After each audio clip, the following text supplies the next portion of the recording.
Вече забелязвал ли си, че знаеш точно какво трябва да направиш, но въпреки това отлагаш? Че важни идеи остават скрити, проекти не започват, а прости решения изглеждат прекалено тежки. Това не се случва поради липса на способности, нито поради мързел. Случва се, защото нещо невидимо действа тихо в ума ти. Докато планираш, рационализираш и чакаш идеалния момент, този механизъм поема контрола.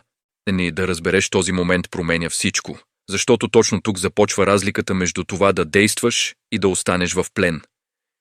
И преди да продължиш напред, обърни внимание как това се повтаря. Ако вярваш, че отлагаш, защото си недисциплиниран, това е първата грешка. Това, което парализира, не е липсата на усилие, а страхът, прикрит като логика.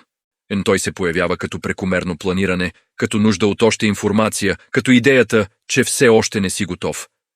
Така умът създава приемливи обяснения, за да избегне излагане и възможен провал. Резултатът е тих цикъл. Колкото повече се притискаш, толкова повече отлагаш. Колкото повече отлагаш, толкова по-неспособен се чувстваш. Да разпознаеш този модел не обвинява, а освобождава. Защото когато проблемът е правилно идентифициран, решението престава да бъде груба умствена сила. Когато този модел започне да става ясен, възниква един неизбежен въпрос. Защо страхът има толкова голяма сила?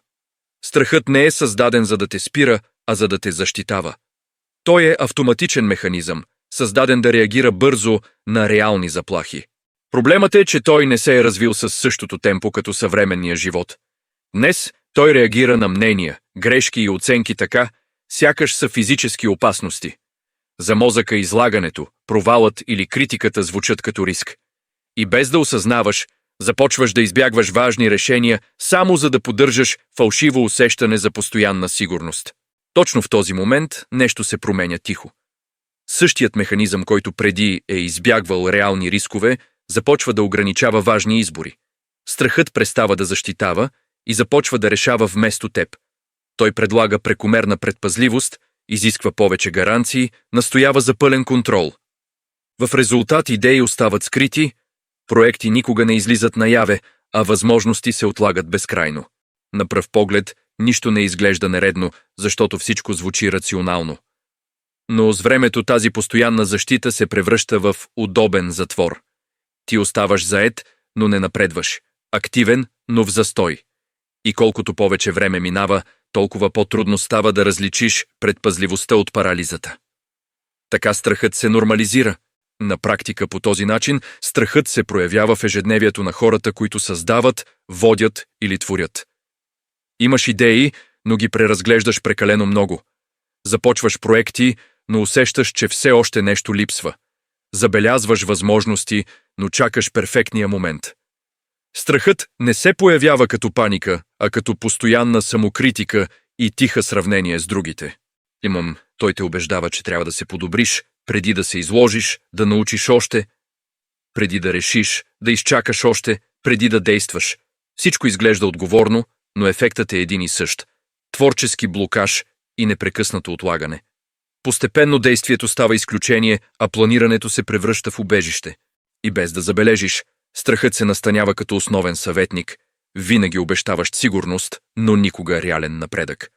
Когато този модел се повтаря, той създава цикъл, който трудно се забелязва. Ти избягваш да действаш, за да облегчиш моментния дискомфорт, и умът научава, че бягството работи. Следващия път страхът се появява по-бързо и с по-силни аргументи. Така чакането на увереност става правило, а действието – изключение. Проблемът е, че увереността не идва преди движението, тя се появява след него. Докато преговаряш с парализиращи мисли, мозъкът регистрира бездействието като сигурност. С времето дори простите решения пораждат непропорционално напрежение. Не защото рискът се е увеличил, а защото навикът да избягваш е укрепил страха. Да се прекъсне този цикъл изисква да се разбере, че намерението не тренира ума. Поведението го прави. И това поддържа парализата активна пред лицето на ясни възможности. Тук логиката се обръща. Да чакаш страхът да изчезне не работи, защото той губи сила само когато престане да бъде следван. Свободата започва, когато действаш, дори без емоционална гаранция. Не става дума за големи скокове, а за малки и съзнателни движения. Една несъвършена стъпка отслабва страха повече от 1000 перфектни плана. Когато действаш, мозъкът получава нова информация, въображаемата опасност не се е потвърдила. Постепенно умът се наглася. Яснотата се появява по време на движението, а не преди него. Да действаш преди да се почувстваш готов не е безразсъдство, а умствено превъзпитание. Всяко действие разбива авторитета на страха и връща решението при теб. И колкото по-често това се случва, толкова по-малко място остава за парализата да доминира. Когато действието се превърне в навик, нещо фино започва да се променя.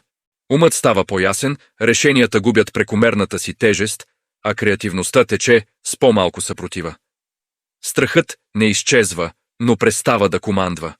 Той се превръща само в информация, а не в заповед.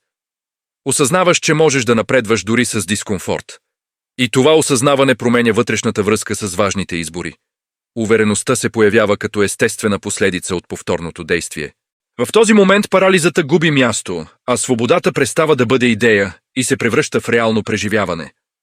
От тук нататък въпросът престава да бъде теоретичен и става практичен. При всяко отложено решение, при всяка запазена идея, някой прави избор. Или страхът остава на командния пост, или ти поемаш контрола въпреки него. Страхът не е нужно да изчезне, за да загуби силата си. Нужно е само да бъде поставен под въпрос. Наблюдавай следващия си избор. Защото в крайна сметка свободата не е липса на страх, а съзнателното решение да не се подчиняваш автоматично на това, което се опитва да те спре.